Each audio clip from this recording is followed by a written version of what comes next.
আজই ডাউনলোড করুন আর এনজয় করুন আপনার পছন্দের শো। যাকে সে প্রাণের থেকে বেশি ভালোবাসে সে গুলি খেয়ে বসে আছে। তো কে গুলি করেছে, কেন গুলি করেছে সেটা জানতে সে মরিয়া হয়ে উঠবে না? আমি তোমাকে কোনো কিছু জিজ্ঞেস করছি না, শুধু জানতে চেয়েছি তোমার সেটা কি সন্দেহ বাতিগ্রস্ত বলে মনে হলো? এই প্রশ্নগুলোর উত্তরটা পেলে অস্থিরতাটা হয়তো একটু হলেও কমতো। ওকে, বলছি। তুমি জানতে চাও তো? কারণ আমি আমার জীবনের শান্তিটাকে, পিসকে আমি বেশি প্রায়োরিটি দিই। মানে আমি কি অশান্তি করছি? করছো তো বটেই, আর তখনও করতে। আমি জানতাম তুমি তখন যদি এই বিষয়টার ব্যাপারে জানতে, তুমি একটা নন ইস্যুকে ইস্যু তৈরি করতে। কারণ এই পুরো ব্যাপারটাকে তুমি স্পোর্টিংলি নিতে পারতে না। আসলে কি বলো তো, আমার মনটা খুব ন্যারো। ওই যে বললাম, তোমার চেনা পরিধি, তোমার দেখার জানার পরিধিটা খুব কম, ছোট্ট। তাই তুমি এসব ব্যাপারে জানতেই চাওনি, কখনো জানতে পারোনি। তার মানে আমার সঙ্গে যখন তোমার বিয়ে হয় তখন তোমার ব্যাক অফ দ্য মাইন্ড এই কথাগুলো তুমি মানতে যে আমি একজন ন্যারো মাইন্ডেড মেয়ে, তারপরে ওই বিয়েটা করে ফেললে। I am sorry Rai, I am sorry.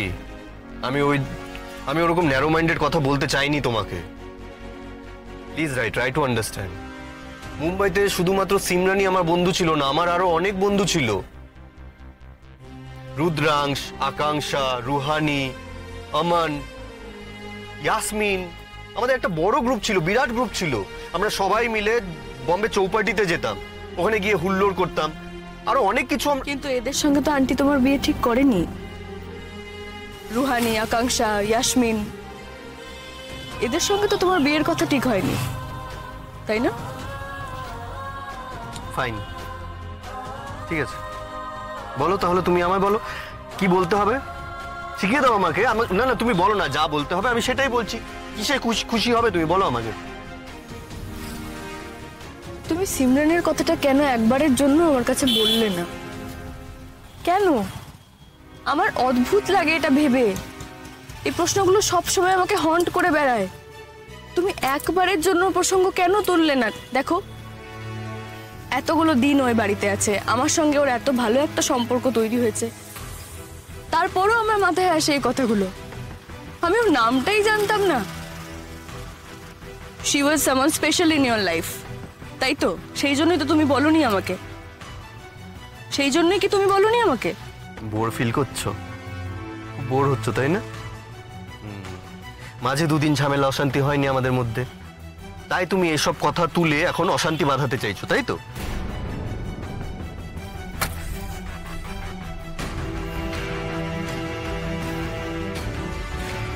আমি ভাবলাম স্রোতের পাশে আজকে থাকি। নীলু আমার কেউ না, কিন্তু স্রোতকে আমি লিটল সিস বলে ডাকি। আর শুধু ডাকি না, ওকে আমি আমার ছোট বোন বলে মানি, ওকে সেই চোখে দেখি আমি। আজকে এরকম একটা ক্রুশাল দিনে ভাবলাম ওর পাশে থাকবো। কোর্ট থেকে বেরোনোর পর ওকে নিয়ে আমরা সবাই মিলে কোথাও গিয়ে একটু বসবো, একটু খাওয়া দাওয়া করবো, একটু আনন্দ হবে, ও একটু স্ট্রেস রিলিফ হবে, একটু বেটার ফিল করবে ও। তা না, আমারই ভুলটা আমারই। আমার লাইফটাই না ফেল হয়ে যাচ্ছে একদম। Sorry sorry. কি ভয়ঙ্কর বিপদের মুখ থেকে ফিরে এসেছিস তুই বুঝতে পারছিস? তুই যেটা করেছিস নিজের সিদ্ধান্তে করেছিস, নিজের বুদ্ধিতে, নিজের ইমোশনে। এখন সময়টা অ্যাসেসমেন্টের। যেটা করেছো সেটা ঠিক করেছো কি করনি। বিপদের মুখ থেকে ফিরে এসেছি তার মানে কিন্তু এটা নয় যেটা করেছি আমি ঠিক করেছি, খুব বুদ্ধিমানের কাজ করেছি। বাবা, ওকে অত মিষ্টি করে বললে না ও আরো প্রশ্রয় পাবে। ওকে কড়া করে বলো। কলেজে যেমন তুমি তোমার অবাধ্য স্টুডেন্টদের বলতে সেইভাবে বলো। বাবা, আমি তোমার রাগী চেহারাটা দেখেছি। সবাই কলেজে তোমাকে ভয় পেত, সেই ভয়টা ওকেও দেখাও। ও যেটা করেছে সেটা অন্যায় করেছে।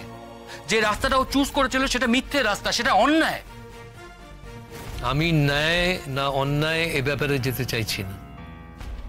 অনেক সময় যাকে অন্যায় বলে দাগিয়ে দেওয়া হয়, বৃহত্তর মানবিকতার বিচারে সেটা হয়তো অন্যায় নয়।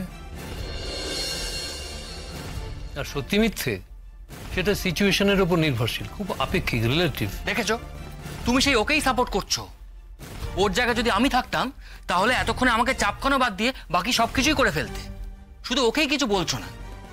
বাবা, এইভাবে কিছু বদলাবে না। তুমি দেখবে আবার ও কিছু একটা বাদিয়ে বসবে। এরপর যদি আর কোনো ঝামেলা হয় তাহলে এবার তোমরা ফেস করবে। আমি ওপরে যাচ্ছি। আমি এই রকম হাস্যকর বকাবকিতে নেই। সেই ভালো। তোর সামনে সব কথা তো বলা যাবে না, অকারণে লম্ফজম্প করে পরিস্থিতি বিগড়ে দিবি তুই। তুই যা যা। হ্যাঁ, সেই যাচ্ছি।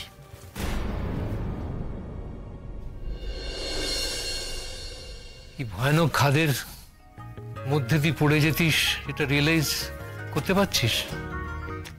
তোর সমস্ত কিছু শেষ হয়ে যেত, এটা বুঝতে পারছিস? চুপ করে আছিস কেন? মৌনব্রত নিয়েছিস? জানো বাপি, তখন একটা সময় সত্যিই মনে হচ্ছিল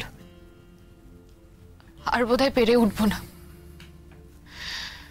সত্যি মনে হচ্ছিল সামনে সামনে একটা বিরাট খাদ, আর আমি সেদিকেই চলে যাচ্ছি। কেউ আমাকে ঠেলে ফেলে দিচ্ছে তার মধ্যে। কি বুঝছিস? তখন যেটা করেছিস তখন ঠিক মনে করেই করেছিস সেটা তো জানি, কিন্তু খুব কি কাজের কাজ করেছিস বলে মনে হচ্ছে? তাহলে কি করতাম বলো তো বাপি? ওইভাবে মেজদি ভাইকে আবিষ্কার করার পর সবকিছু কেমন গুলিয়ে গেছিল আমার। তখন আমি পারিনি ও ইনডিফারেন্ট হতে। আমরা অনেক রাগারাগি করেছি, ঝামেলা করেছি, কিন্তু সেটা তো পারিবারিক স্পেয়ারে। এ কোথায় এসে পড়লো মেজদি ভাই?